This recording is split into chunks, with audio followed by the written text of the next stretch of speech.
Deixa eu abrir aqui o texto, que eu pedi para vocês abrirem e acabei não abrindo aqui, mas deixa eu abrir aqui Salmo 139.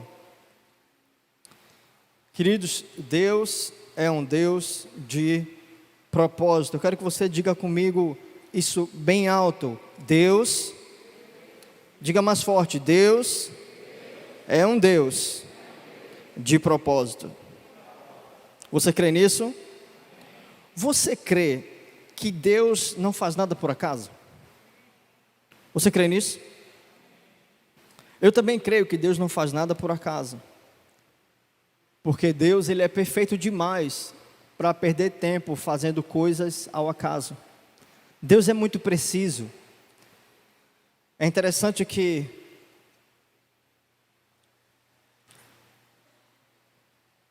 quando a palavra de Deus ela vai falar da conclusão da vida de Moisés, e tem um texto que diz assim: nenhuma das palavras que Moisés proferiu caiu por terra.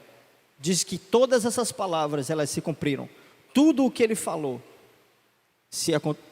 veio a acontecer. Então, se Deus é capaz de fazer isso através de um ser humano que é falho, limitado, quer dizer que o que Deus é infinitamente maior e melhor. Não é verdade? E a boa notícia para nós é que esse Deus tem o desejo de fazer isso nas nossas vidas também.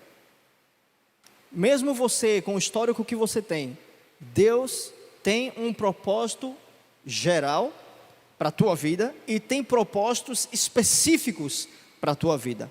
E a vontade de Deus é fazer com que todos nós venhamos a conhecer os planos e propósitos que Ele tem para nós. E também é vontade de Deus derramar fé no nosso coração, para que nós possamos executar os planos e propósitos que Ele tem para todos nós. E você vai ver essa confirmação dessa palavra lá em Romanos 12:3, de que Deus quer derramar fé no nosso coração, para que o cumprimento do propósito específico e geral seja cumprido na nossa vida. Amém? Deus é muito bom, gente. Deus é muito bom. Então eu queria que a gente fosse lá no versículo 13 em diante do Salmo 139.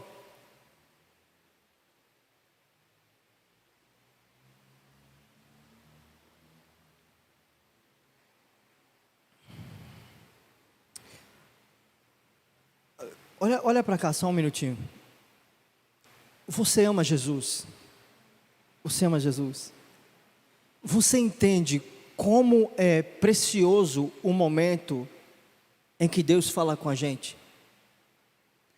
Você já parou para pensar que se a gente for pegar o ser humano e comparar com o tamanho da galáxia, o quanto a gente é pequenininho? E Deus mesmo assim continua investindo na gente.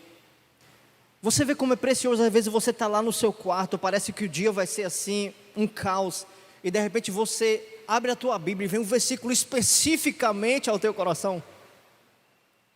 Deus é muito maravilhoso, não é, gente? E que privilégio nosso estarmos aqui mais uma vez para ouvir a voz de papai. Senhor, nós te agradecemos,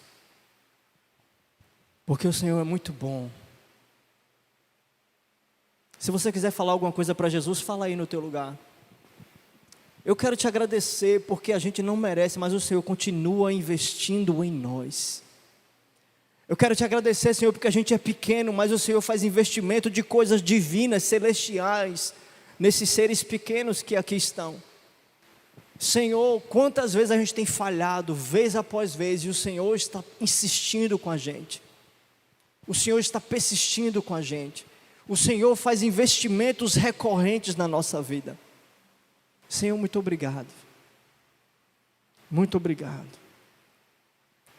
Muito obrigado. Coloca em nós uma paixão, um amor pela tua voz. Coloca em nós uma paixão, um amor pela sabedoria que vem de ti. Em nome de Jesus. Amém. Então, o Salmo 139, a partir do versículo 13, diz assim: Tu formaste o íntimo do meu ser e me teceste no ventre de minha mãe. Graças te dou pela maneira extraordinária como fui criado. Você, querido, foi criado de maneira extraordinária. pois tu és tremendo e maravilhoso. Sim, minha alma o sabe muito bem. Meus ossos não te eram encobertos quando fui formado ocultamente e tecido nas profundezas da terra. Teus olhos viam meu embrião, e em teu livro foram registrados todos os meus dias, prefixados antes mesmo que um só deles existisse. Ó Deus, como são complexos e preciosos para mim os teus pensamentos, quão vastos e profundos os teus conhecimentos. Se eu os pudesse somar, seriam mais do que os grãos de areia. Se os contasse, levaria toda a eternidade, e ainda haveria o que contar. Amém? Amém, igreja? Glória a Deus. Esse é um dos meus salmos preferidos, o 139 e o 119 são salmos que eu amo de paixão, assim, que a gente é lendo e chorando, né? Que é uma coisa muito linda, assim, a forma como Davi expressa o coração dele com relação a Deus e com relação à lei de Deus, à sabedoria de Deus, à palavra de Deus. Queridos, nós temos falado sobre pontes, não é? E nessa noite nós vamos continuar falando sobre pontes.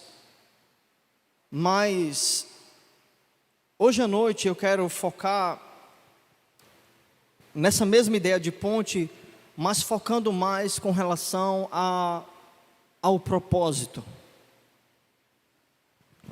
E eu quero chamar a mensagem dessa noite de pontes com um propósito. Amém? Fala comigo bem forte. Pontes com um propósito. Então, queridos, nós vemos aqui que Deus, Ele está intimamente relacionado, intimamente envolvido na criação do ser humano. Não é verdade? A gente percebe aqui como Davi expressa a intervenção de Deus, não somente na sua geração intrauterina, mas no seu desenvolvimento como ser humano para o propósito. Porque ele fala de que Deus tem pensamentos que foram expressos aqui no Salmo, para que eles se manifestassem durante a vida de Davi. Logo a gente entende que Deus está intimamente relacionado com o desenvolvimento do ser humano intra e extrauterino. Deus está envolvido com cada coisa que mexe no ser humano. E Deus está tão envolvido nisso que Deus fez o maior investimento que alguém podia fazer no ser humano. Deus veio em carne, habitou entre nós. A palavra de Deus diz que Ele deu o seu Filho unigênito para morrer pela humanidade, mas para que todo aquele que nele crê não pereça, mas tenha vida eterna. Ninguém fez e nem fará um investimento à altura do investimento de Deus. Se você quer saber que às vezes a gente fica tendo umas crises existenciais, né? A gente fala assim, não, ninguém liga para mim, não é? Eu sei que é bom ter alguém que fala assim, vai em frente, não sei o que, não é? Às vezes a gente quer alguém que acredite em nós, isso faz bem, mas eu quero que todas as vezes que essa crise bater a sua porta, você entenda de que o maior investimento para que o teu propósito dê certo foi feito pelo teu Deus. Amém? Ninguém investiu mais pesado em você do que Deus. E deixa eu dizer a você, Deus tem direito de retorno no investimento que foi feito por Ele. O investimento que foi feito da parte de Deus, Ele espera um retorno de você e de mim. Sabe por quê? Porque Ele sabe que o investimento dele, além de precioso, é eficaz. Amém? É um investimento eficiente. Ele sabe o que foi que Ele te deu. Ele sabe o que isso pode gerar. E é por isso que Ele espera um retorno meu e seu. É por isso que quando Jesus fala que o ramo que estando nele como videira verdadeira, esse ramo dá muito fruto. Por quê? Porque o ramo que está conectado à videira recebe investimento da seiva da videira. Logo, a seiva da videira, que é a videira verdadeira, é uma seiva perfeita. E quando a seiva perfeita é investida no ramo, a videira verdadeira espera um retorno do ramo que está recebendo investimento. E os ramos somos nós aqui nesse lugar. Amém? Amém, igreja? Todo mundo está entendendo até agora? Eu estou sendo claro? Às vezes, né, reclamou que eu falo um pouco rápido, né, Luiz? Eu estou falando rápido hoje, ou está dando para entender legal? Tá tranquilo? Ok? Maravilha. Eu sei que eu falo rápido mesmo, eu estou gravando umas lives, às vezes eu vou assistir minhas lives, meu Deus do céu, que hábito horrível. Estou tentando mudar, viu? Orem por mim. Então, estamos falando sobre pontes. E Mota teve uma aplicação específica aqui, mostrou uma fotografia aqui de uma ponte que fizeram, um negócio que é a cara da política do Brasil muitas vezes, né? Uma ponte sem propósito. Mas a gente sabe que a ponte que é estabelecida sem propósito, ela é fruto da maldade ou da burrice do coração de alguém. E são duas coisas que não fazem parte da personalidade, nem da configuração de Deus, nem a maldade, nem a burrice. Porque Deus é a própria expressão da sabedoria, e em Deus não há trevas alguma. Amém? Logo, quando nós falamos aqui de ponte, estamos falando de que nós podemos e devemos ser pontes para o cumprimento de um propósito. E eu lembro quando foi a irmã Marluce, não foi que colocou lá no grupo a questão de que tipo de ponte você quer ser e tal. A irmã Marluce, quando ela colocou lá no grupo da liderança, que ela saiu perguntando, né, colocou no grupo e perguntando a cada líder que tipo de ponte você quer ser e etc. Eu demorei um pouquinho para responder, ela foi no meu privado, eu pedi gentilmente que eu respondesse. Aí eu fui lá e respondi, né? E eu falei assim, olha, eu quero ser uma daquelas pontes móveis. Os irmãos já viram? A ponte móvel, ela funciona mais ou menos assim.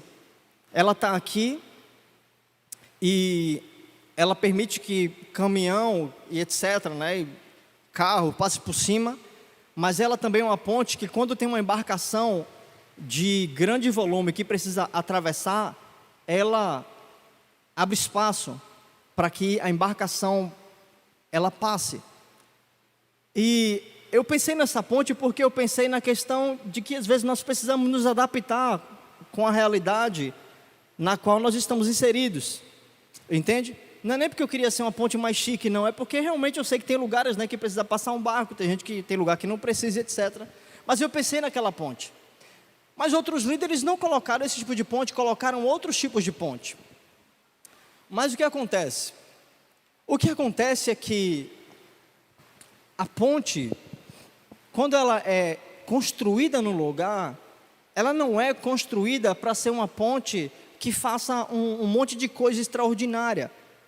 A ponte, quando ela é colocada no local, ela é feita para atender às demandas do local. Entende? Então, se existe um local que precise dar acesso para várias embarcações grandes, ele vai precisar de uma ponte móvel, não é verdade? Então vai precisar da ponte que vai levantar assim. Tem uma até aqui no Brasil que ela não levanta assim, ela levanta assim, ela tem uma seção dela que tem uma série de dispositivos lá que fazem com que ela levante só a parte do meio dela. É diferente, mas também é móvel. Mas existem outros lugares do Brasil, por exemplo, aqui em Recife, a gente ia precisar de uma ponte dessa que fizesse assim? Não ia precisar de uma ponte dessa, não é verdade?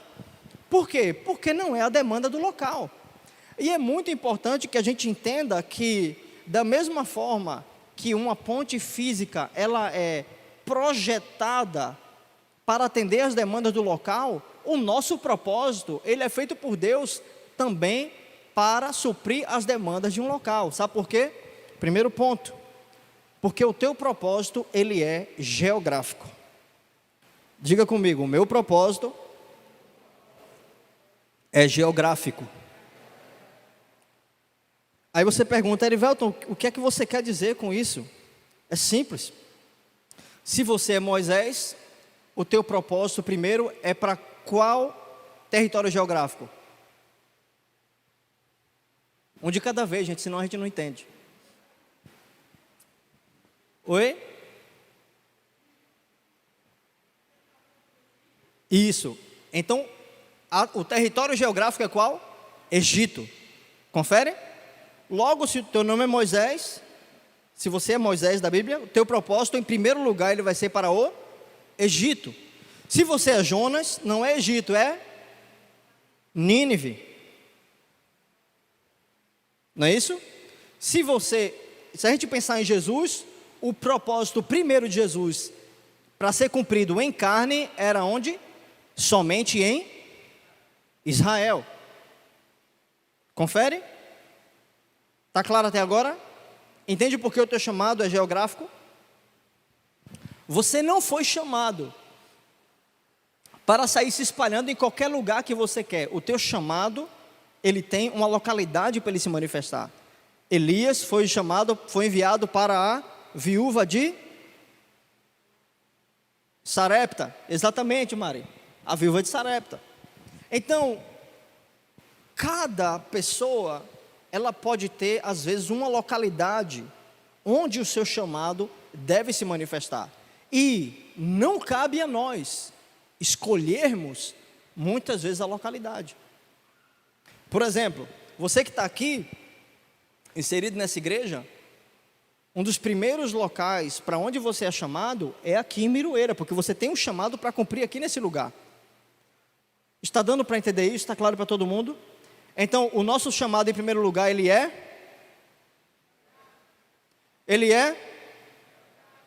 Espera aí que tem 7 pessoas respondendo.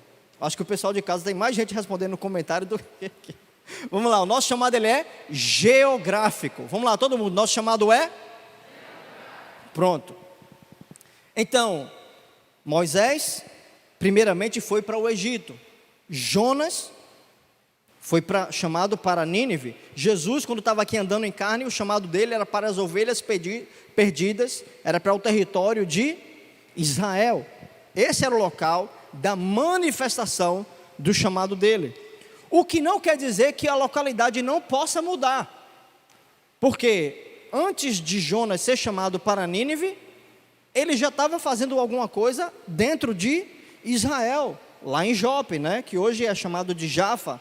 O nome hoje, a nomenclatura é Jafa. E a gente sabe que depois Moisés, o chamado dele não é mais para o Egito, para a terra do Egito. Depois do chamado dele é para o deserto, para que ele pudesse guiar o povo até a terra da promessa. Deu para entender isso? Ok? Em segundo lugar, o seu propósito, o teu propósito, meu irmão, ele não é para todo mundo, mas ele é para alguém. Deu para entender? Teu propósito não é para todo mundo, mas ele é para alguém. Lembra que quando Jesus vinha com aquela mãe dizendo que a filha dela estava terrivelmente endemoniada, e ela vem gritando por socorro, e os discípulos começam a falar: Jesus, essa mulher está embaçando, está feio essa mulher aqui gritando atrás da gente. O que é que ele fala? Eu não fui enviado senão para as ovelhas perdidas da casa de Israel. Porque naquele momento da vida de Jesus, o chamado dele não era para todo mundo, mas era para as ovelhas perdidas da casa de Israel. Imagine você, por exemplo, a gente tem aqui o pessoal do Ágios, né? O chamado do Ágios hoje, primordialmente, é para quem? É para a gente. Não é verdade? Imagina se o Ágios todo domingo tivesse numa igreja diferente. Ia ficar meio chato, não ia? Imagina se todo domingo tivesse aqui, ó, revezando uma pessoa com o violão e o microfone cantando. Por quê? Porque Erivelto levou o Ministério do Louvor para tocar na igreja no Ibura, levou para tocar na igreja no Curado, levou para tocar na igreja de Jardim Paulista Baixo, levou para tocar na igreja em Olinda, levou para tocar na igreja de Abreu Lima. Peraí, para onde é o chamado primordial do Ministério do Louvor dessa igreja?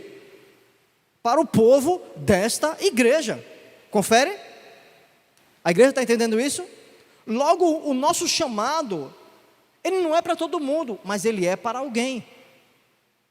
Ele pode ter prioridades. Por exemplo, o Ágios, eu sei que já foi para outras igrejas ministrar, não já? Aqui, pronto, o Baruque também, o Ministério do Louvor do Baruque, também já foi ministrar em outras igrejas. Mas quando diz assim, tem programação do Baruque, quem é que sai? Ninguém. Pelo menos não deveria, né?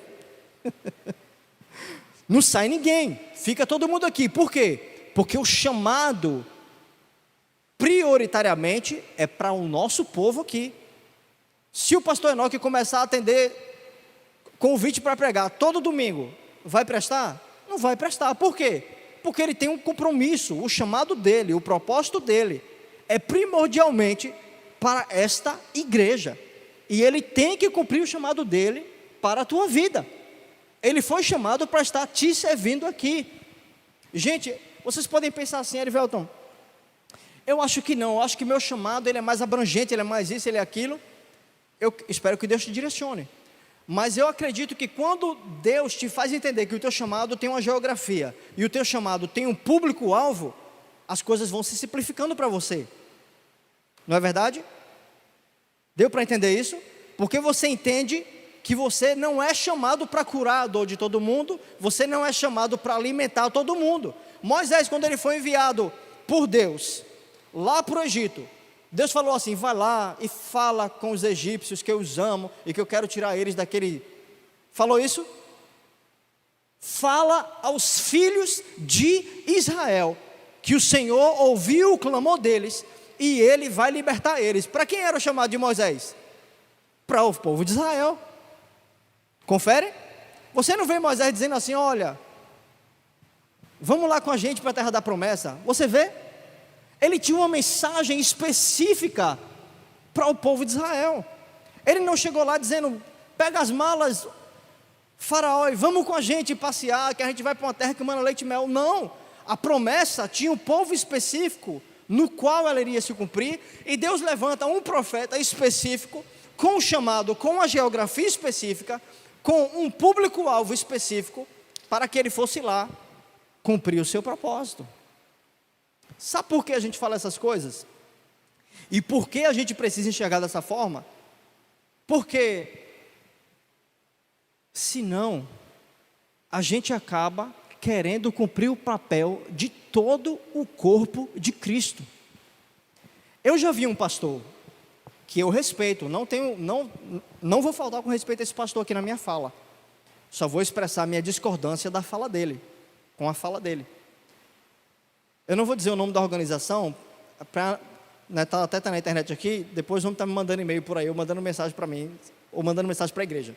E não é meu propósito denegrir a vida desse pastor, que eu sei que é um homem de Deus, eu sei que é um homem sério na obra, mas ele chegou num púlpito de uma igreja, que eu estava um dia, e ele falou assim: a igreja precisa fechar as portas e precisa ir todo mundo para a rua, para ministrar para as pessoas que estão na rua, e não sei o que, e blá, blá, blá. Porque o ministério dele, ele ia para a rua. Então eu sei que ele tem um amor, eu sei que o coração dele arde para encontrar pessoas na rua, tipo drogados, sem teto e etc., para as quais ele possa prestar socorro, leva para uma casa de recuperação, leva a pessoa para um tratamento de desintoxicação. Mas o corpo de Cristo, ele não foi chamado somente para isso. Você vê que muitas vezes até na igreja se levanta o quê? Um grupo específico, na verdade, que tem um amor, uma visão, queimando por esse tipo de coisa. O que é que a igreja faz? Quem pode participar, participa, indo. Quem pode participar financeiramente, abençoa financeiramente. Quem não pode, mas pode orar, ora. Porque às vezes o que acontece? Não digo que o pessoal está lá na rua, às vezes tem outra programação acontecendo aqui. Não dá para a gente parar tudo aqui para poder sair para lá para a rua. Sabe por quê? O irmão Walter vai lembrar. Um dia a gente estava aqui, chegou um rapaz bêbado, endemoniado, o senhor lembra? Se a repórter tivesse fechado, esse endemoniado ia para onde? Ele chegou aqui, a gente foi orar por ele ali atrás, estava eu, o irmão Walter, o irmão Arthur, não foi? Eu acho que tinha outra pessoa, acho que a Assis também estava na hora, não foi, Assis? E quando eu coloquei a mão nesse homem, acho que eu nem coloquei a mão, só comecei a orar perto dele, o cara começou a se tremer lá atrás, começou a gritar, eu já tinha entendido que era uma manifestação maligna na vida dele, a gente levou ele lá para o templo menor, e a gente foi orar por ele, graças a Deus o Espírito saiu, e fizemos algumas visitas para esse homem, para prestar assistência a ele, para guiar ele, para ter uma vida diferente em Cristo Jesus. Se a porta está fechada, você entende? E, gente, eu falo isso com todo respeito, porque eu sei que tem gente que o coração aqui arde para ir para a rua. Eu não estou falando contra o teu chamado, o que eu estou dizendo é que nem todo mundo no corpo de Cristo faz a mesma coisa. Não é verdade? Paulo, ele fala muito bem disso, se não me falha a memória, lá em 1 Coríntios capítulo 12, quando ele fala dos vários dons da igreja. Ele fala também isso em Romanos 12:3, falando de que cada um, que ninguém pode pensar sobre si mesmo além do que convém, mas de acordo com a medida da fé que Deus repartiu para cada um. Ou seja, uns têm fé para alguma coisa, vá, meu irmão, fale com o pastor, é claro, não vá enfiando os pés pelas mãos, sem orientação, sem o conhecimento da igreja, da liderança da igreja. Vamos conversar, vamos orar, vamos amadurecer, vamos formar o corpo do projeto, e aí você vai executar, vamos formar uma equipe, vamos jejuar para irmos consagrados, preparados tecnicamente, espiritualmente, e aí nós vamos. Então, se você aqui tem um coração para ir para a rua, não sei o que lá, eu estou contigo nisso. Deus chamou para isso, glória a Deus pela tua vida. Não vou falar contra o teu chamado, mas a gente não pode pegar todo mundo aqui no domingo à noite, fecha a porta e vamos todo mundo para a rua. Sabe por quê? Porque tem gente aqui que veio hoje pensando às vezes no suicídio, pensando às vezes no divórcio, pensando às vezes em desistir do emprego, desistir da família, e tem que ter alguém aqui para pregar para essa pessoa. Não dá para fechar a porta e esquecer que a gente tem um rebanho para cuidar aqui. Não vou deixar meu rebanho passando fome porque eu vou buscar um drogado. Vá você em nome de Jesus e deixa o pastor cumprir o papel dele de alimentar o rebanho aqui na igreja. A igreja está entendendo isso? Porque o corpo ele foi feito para realizar várias coisas diferentes. O teu pulmão não faz o que o teu fígado faz. O teu rim não faz o que o teu coração faz. Tem uns órgãos que a gente não sabe nem a função, mas eles estão lá fazendo alguma coisa, glória a Deus, aleluia. Assim como na igreja, né? Tem pessoas que a gente não sabe o que está fazendo, né? Mas glória a Deus, aleluia também pela vida dessa pessoa, espero que descubra o mais rápido possível. Não é? Então, o nosso chamado, propósito geográfico, o nosso propósito não é para todo mundo, mas é para alguém. E eu creio que Deus vai te fazer entender para quem você é chamado, para que você é chamado. Eu creio que Deus vai te mostrar. O teu chamado, ele pode ter, às vezes, o mesmo local. Ele pode ter dois públicos-alvo diferentes, mas com duas mensagens diferentes. Quando Moisés, deu para entender isso? Eu vou explicar. Quando Moisés foi enviado ao Egito, Deus quis mostrar a sua glória para o povo do Egito. Quis ou não quis? Quem foi usado por Deus para que isso fosse manifesto? Moisés. Mas a mensagem da libertação para a terra prometida era para quem? Entendeu? Isso é importante, sabe por quê?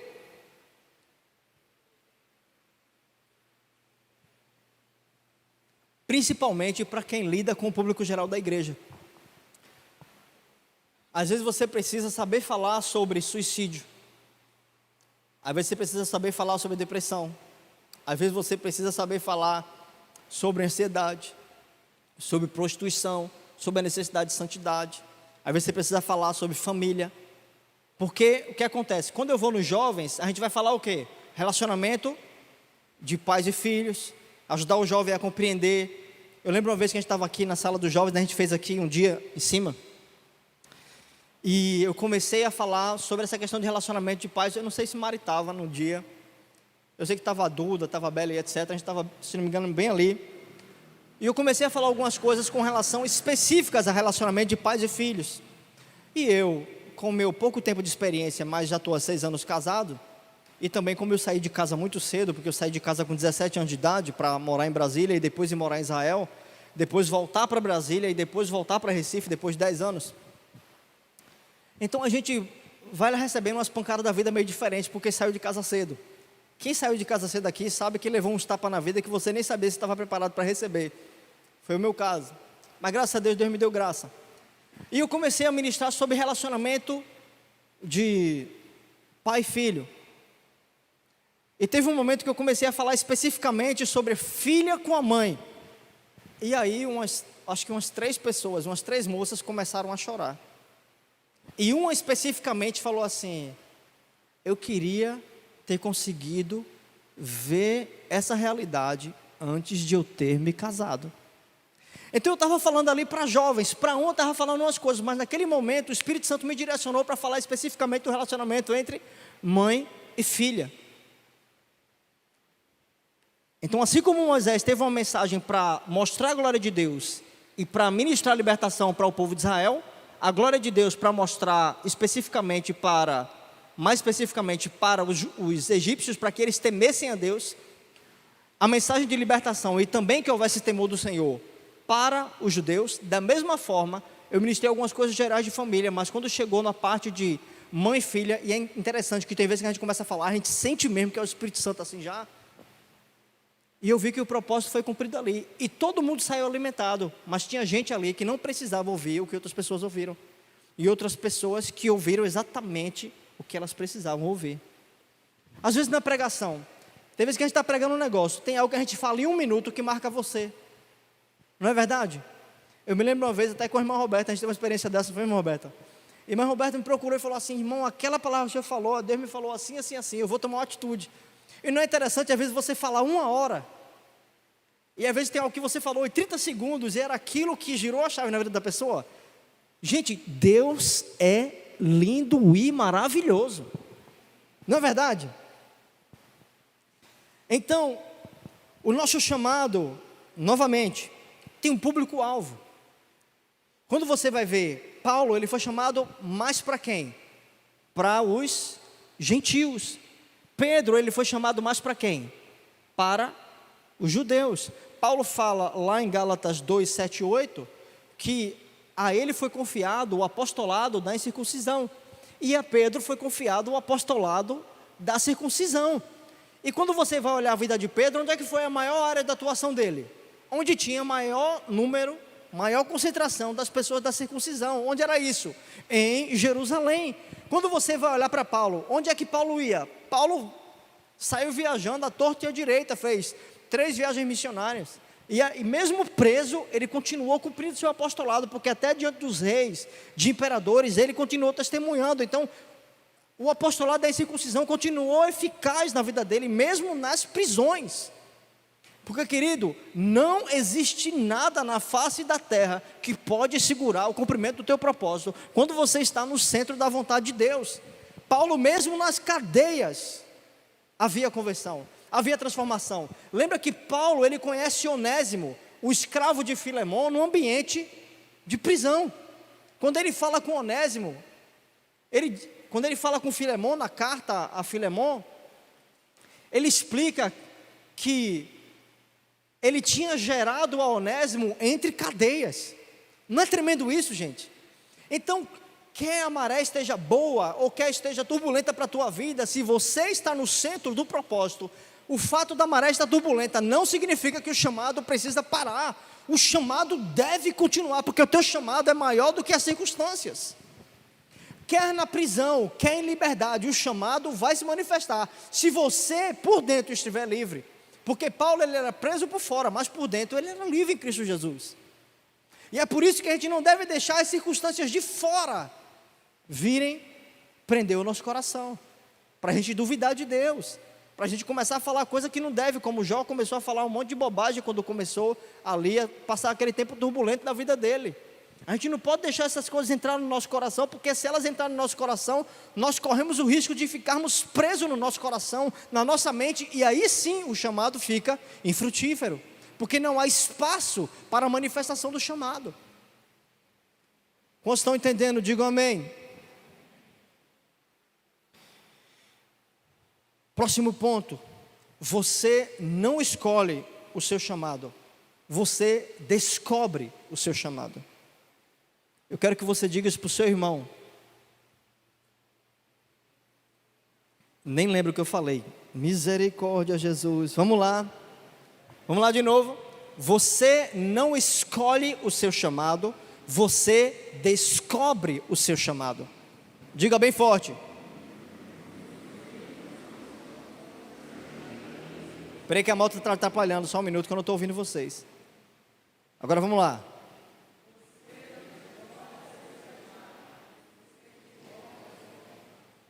Você não escolhe o teu chamado, você descobre o teu chamado.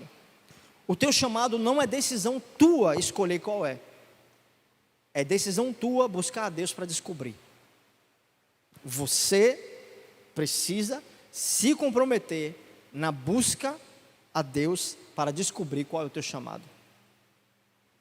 Paulo, quando ele descobre o chamado dele, a palavra de Deus diz que ele está lá, numa casa, buscando a Deus, orando, sem comer e sem beber, e assim ele ficou por 3 dias, sem comer e sem beber. 3 dias.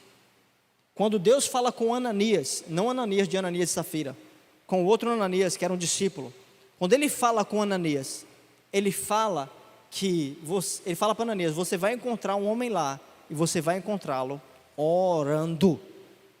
3 dias, sem comer, sem beber. Deixa eu te fazer uma pergunta. O teu propósito, ele é importante?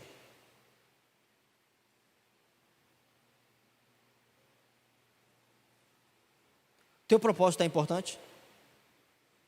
Eu quero que você, assim, responda audivelmente.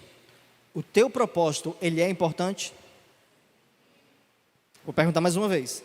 O teu propósito é importante? Pronto. Agora me responda para você mesmo. Quão importante é o teu propósito? Quem acha que o teu propósito é muito importante, levanta a mão para eu ver. Só faz o sinal, só para eu ver. Pronto. O fato de um propósito ser importante, muitas vezes não significa que ele seja um propósito grande, mas ele é importante. Um homem chamado Mike Murdock, um grande homem de Deus, que boa parte do que eu estou ensinando aqui eu aprendi com esse homem. Ele é dos Estados Unidos, do Texas, mais especificamente de Fort Worth, em Dallas. Acho que é esse o nome do lugar. Ele fala que pequenas chaves abrem grandes portas. Então, às vezes, o propósito é de você ser chave, não é ser a porta. Entendeu? Mas a chave, se ela não tivesse lá pequenininha, não abriria aquela grande porta. Sabe por que eu falo isso? Porque quando a gente vai em Romanos 12, Tayane leu aqui o 12:2, eu vou ler o 12:3. O 12:3 normalmente é um versículo muito desprezado por nós, porque a gente já sabe o 1 e o 2 de cor e salteado, né? Rogo-vos, pois irmãos, pelas misericórdias de Deus, que apresentei vosso corpo como sacrifício vivo, santo e agradável a Deus, que é o vosso culto racional, e não vos amoldeis ao sistema desse mundo, mas transformai pela renovação da vossa mente, para que vocês possam experimentar qual seja boa, agradável e perfeita vontade de Deus. Não é isso? Mas o 3 diz assim, ó: porquanto, Romanos 12:3, pela graça que me foi dada, que me foi concedida, exorto a cada um dentre vós que não considere a si mesmo, ou seja, que não pense de si mesmo, além do que convém, mas ao contrário, tenha uma autoimagem equilibrada, de acordo com a medida de fé que Deus lhe proporcionou. Então tem gente que vai ter uma medida de fé para mover uma montanha, outra pessoa não. Deu para entender isso? Como é que é isso, Erivelton? Tem coisas que é só o teu relacionamento com Deus que vai dizer. Por isso eu te digo, se você não tem relacionamento firme com Deus, de orar todo dia, de ler a Bíblia todo dia, de meditar na presença de Deus todos os dias, comece agora mesmo. Se comprometa com a tua vida, a tua caminhada com Deus. Caminhada com Deus não é de domingo a domingo, é dia após dia. Amém? Então, hoje nós vivemos num mundo onde a aparência, ela é extremamente louvada, e a essência é muitas vezes desprezada. Por isso hoje, quando você fala, se eu perguntasse aqui, e aí, se eu trouxesse uma chave, essa chave aqui, que na internet o pessoal nem vai ver direito, mas é bom que não veja porque entende como é pequena. Alguém não está conseguindo ver essa chave? Levanta a mão. Pronto. A gente já sabe que é o pessoal que esqueceu o óculos em casa, né? Ou não. Mas a chave é pequena mesmo. Mas quando eu olho para a porta, se eu colocasse a porta da minha casa aqui, que essa pequena chave abre, todo mundo podia ver. Então, se eu perguntasse, qual o propósito que você quer ter? Muita gente, aqui não, que todo mundo é crente, mas em outras igrejas por aí, muita gente queria ser a porta, não queria ser a chave. Mas sem a chave, a porta não abre. Mas tem gente que foi chamado para ser chave, outros que foram chamados para ser porta. Tem gente no corpo de Cristo que é mão, tem gente que é a unha do midinho do pé direito. Todo mundo quer ser a mão. Não, a mão dá o tapa, né? A mão pega as coisas, a mão, né, ela consegue apertar. Nós temos o polegar opositor, que todo mundo já assistiu esse filme na faculdade, né? O do polegar opositor, que normalmente é um filme que o pessoal passa lá. Então todo mundo queria ser mão. Eu quero ser o eficiente, mas esquecemos muitas vezes que toda parte do corpo, ela tem um propósito. Quem aqui já perdeu uma unha da mão ou do pé, que ficou sem a unha? Do pé, quem ficou já sem uma unha do pé? Foi legal calçar o sapato, não foi? Não foi uma maravilha calçar o sapato? Você preferia levar uma martelada no dedo do que calçar o sapato, não preferia? Por quê? Porque estava lá aquela pelezinha. Gente, é uma sensibilidade que você toca lá e arrepia o cabelo da cabeça. É um negócio terrível. Mas muitas vezes a gente não quer ser unha. A gente quer ser o quê? A gente quer ser a mão. A gente quer ser o pulmão, que dá oxigênio, né, para o corpo, não sei o quê. A gente quer ser o coração, que bombeia, né? Mas não quer ser a unha do pé. Agora me diga, como é que Naamã conheceu Eliseu? Foi através de uma grande mulher? Quem lembra da história de Naamã com Eliseu? Quem lembra da história?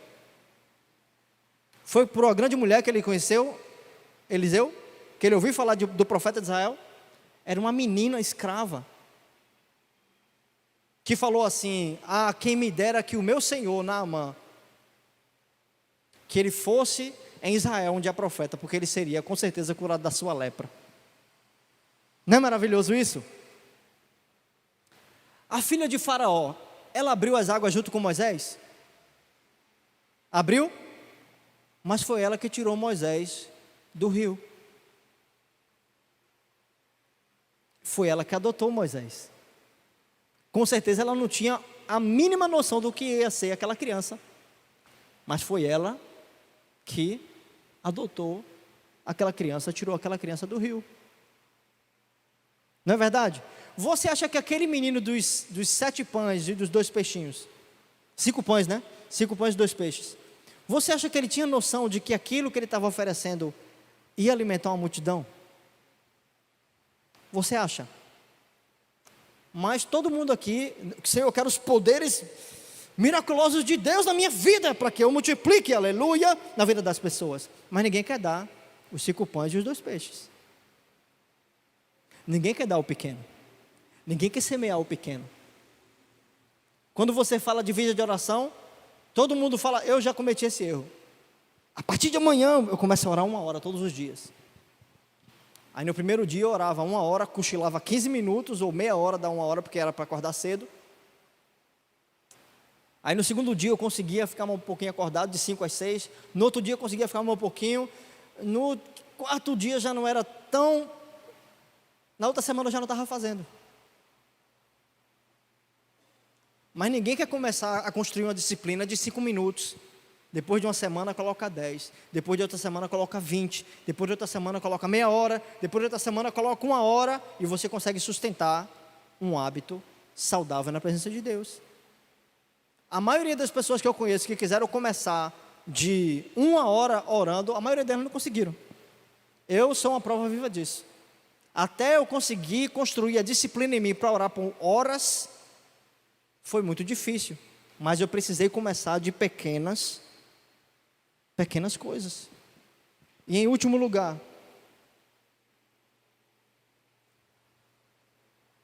fugir do teu propósito pode trazer consequências terríveis na tua vida. Misericórdia, misericórdia mesmo. Não fuja não. Você crê que é assim? Você crê? Então não fuja não. Jonas recebeu uma ordem de Deus. Qual foi a ordem de Deus para Jonas? Vá a Nínive e você vai entregar essa palavra de arrependimento para Nínive. Para onde Jonas foi? Para Tarsis.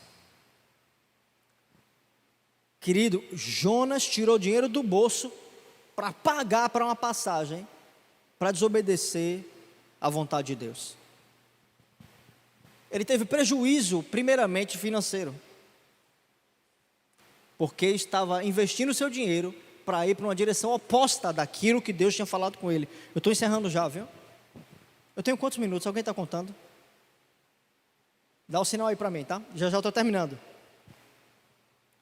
Ele começou tendo prejuízo financeiro, porque todo investimento que você faz fora da vontade de Deus não é investimento, é desperdício. É desperdício. Jonas paga uma passagem para ir para uma direção oposta.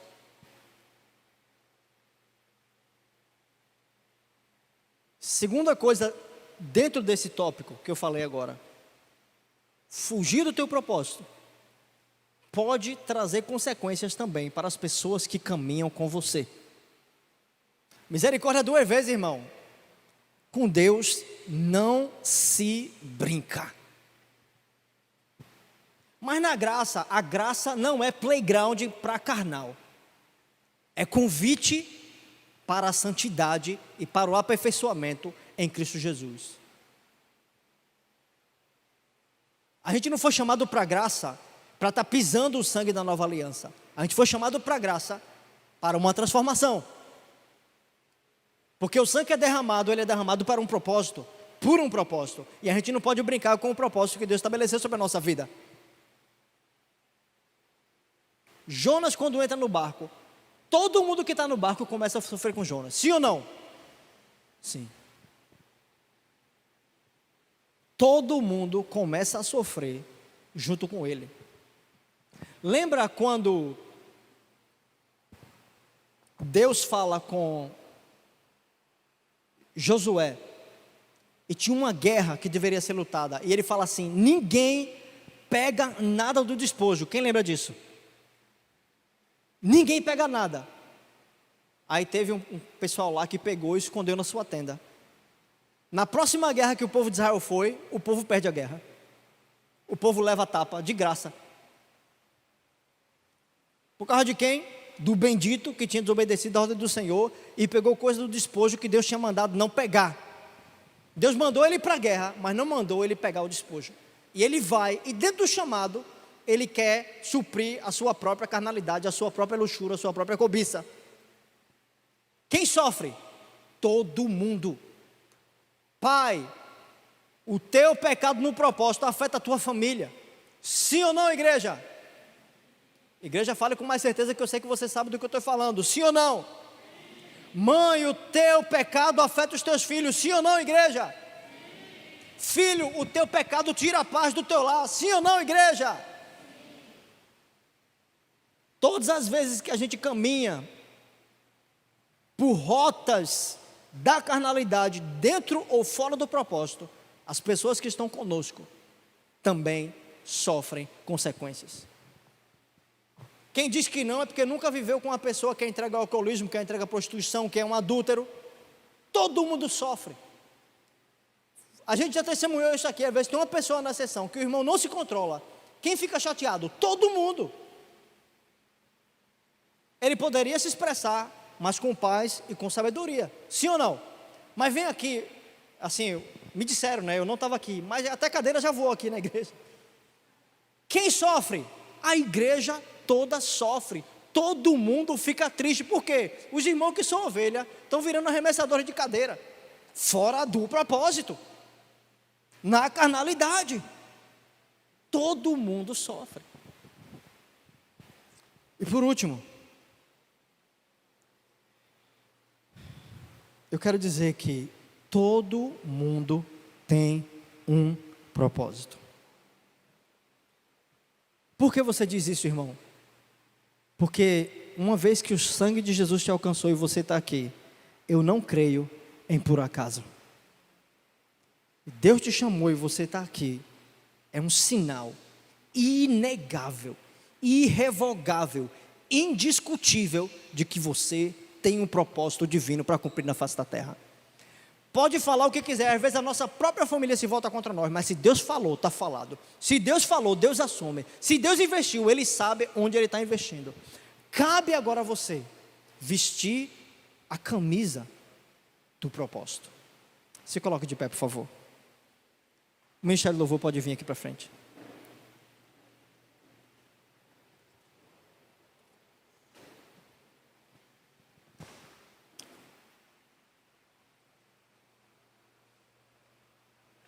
Eu sei que muitas vezes, muita gente na igreja, ou boa parte, às vezes tem um passado de que não se orgulha.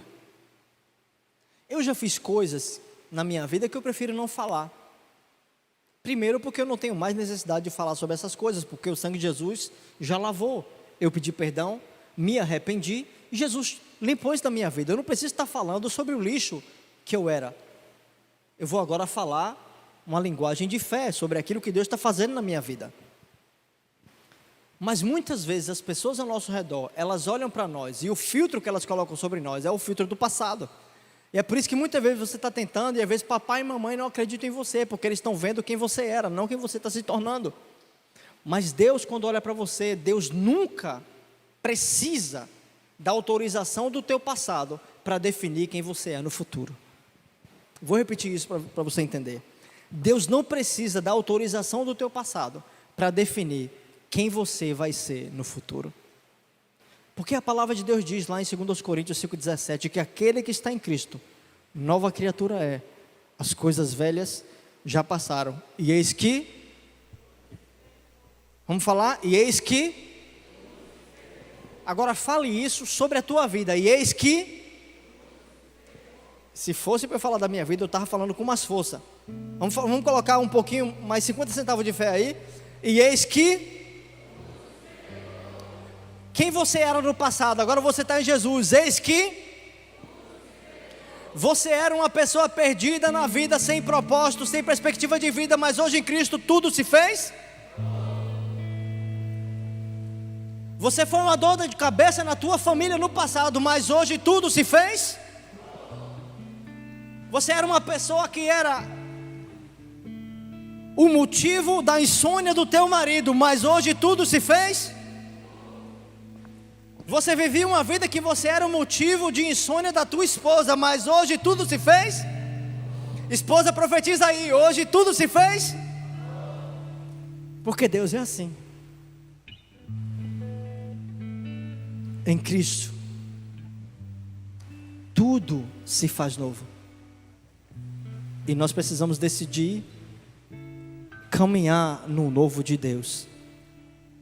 Porque eu comecei essa pregação falando que a ponte ela é construída no local, de acordo com a demanda do local. E se o homem falho, pecaminoso, consegue pensar estrategicamente numa ponte para um local, Deus muito mais ainda pensou em você para estar aqui nessa noite, para estar na família que você está, no trabalho que você está, na geografia que você está, para cumprimento do propósito divino nesta geração. Se você crê, diga amém. Agora põe a mão sobre o seu coração que eu quero orar com você.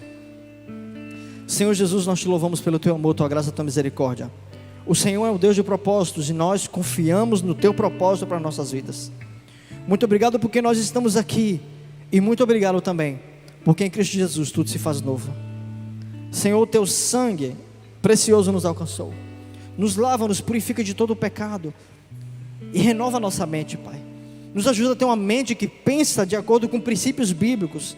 Nos ajuda a ter uma mente que pensa com fé, com a fé que vem de Ti. Não com a nossa vaidade, mas com a fé que vem do Senhor. Nós precisamos de Ti. E sabemos que o Senhor é o maior interessado em que propósitos se cumpram nas nossas vidas. Em nome de Jesus nós oramos. Amém e amém. Eu queria saber se tem alguém aqui nessa noite. Eu não vou chamar você para vir aqui à frente. Mas tem alguém aqui essa noite que você sabe que Deus falou com você e você estava vivendo uma vida sem propósito, no pecado, e hoje você quer tomar uma decisão, dizer: eu vou deixar esse pecado para trás, eu vou me arrepender e eu quero receber a Jesus como Senhor e Salvador da minha vida. Se tem alguém aqui nessa noite, faça somente um sinal com a sua mão, que eu quero orar por você. Você aí onde você está. Quero saber se tem alguém. Eu não vou demorar porque o nosso horário já está avançado. Mas tem alguém. Eu quero que você levante a sua mão e eu quero orar por você. Alguém nessa noite? Não? Então, queridos, eu oro para que Deus nos abençoe e que nós possamos confiar no direcionamento do Espírito Santo, porque toda e qualquer direção do Espírito Santo sempre vai nos levar para potencializar e para expressar a glória de Deus no chamado e no propósito que Ele estabeleceu para cada um de nós. Se você crê, diga amém em nome de Jesus.